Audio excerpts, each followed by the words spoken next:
રાત્રે Bhavnath police station વિસ્તારમાં આવેલા વાઘેશ્વરી મંદિરના ગેટની બહાર એક જે બનાવ બનેલો, જેમાં ફરિયાદી રમેશભાઈ જીવાભાઈ મકવાણા ફરિયાદ આપેલ કે તેમના નાના ભાઈ ભરતભાઈ જીવાભાઈ મકવાણા જે છેલ્લા 12 વર્ષથી ભવનાથમાં સાધુ બની અને રહેતા હોય, અને ગઈકાલે તેમને ફોન આવેલો, આથી તેઓ હોસ્પિટલ ગયેલા અને ત્યાં તેમને જાણવા મળેલું કે તેમના ભાઈ જે આ ભરતભાઈ છે તેમના શરીરે ગંભીર ઈજાઓ પહોંચાડી લોહીલુહાણ કરેલ અને મરણ ગયેલા હોય।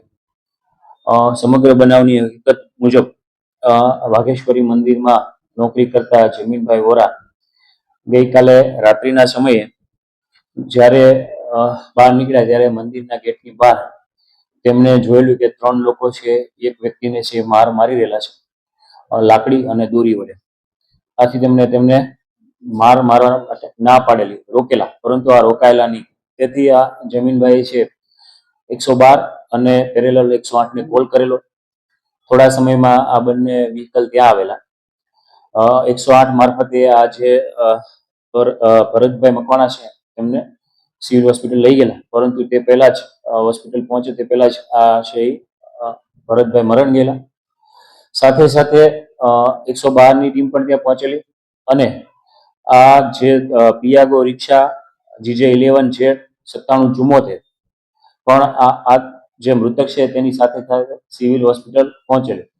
એની આ ત્રણેય અશોક દેવશિવભાઈ બગડા, અશોક પુંજાભાઈ પરમાર, અતુલ રણમલભાઈ મેર, આ ત્રણેય શખ્સોએ ગઈ મોડી રાત્રે મૃતક ભરતભાઈ મકવાણાને શરીરે લાકડીઓ વડે આડેધડ માર મારી અને ગંભીર ઇજાઓ પહોંચાડેલ લોહી લુહાણ થતા છે ઘટના સ્થળે જ મરણ ગયેલા છે।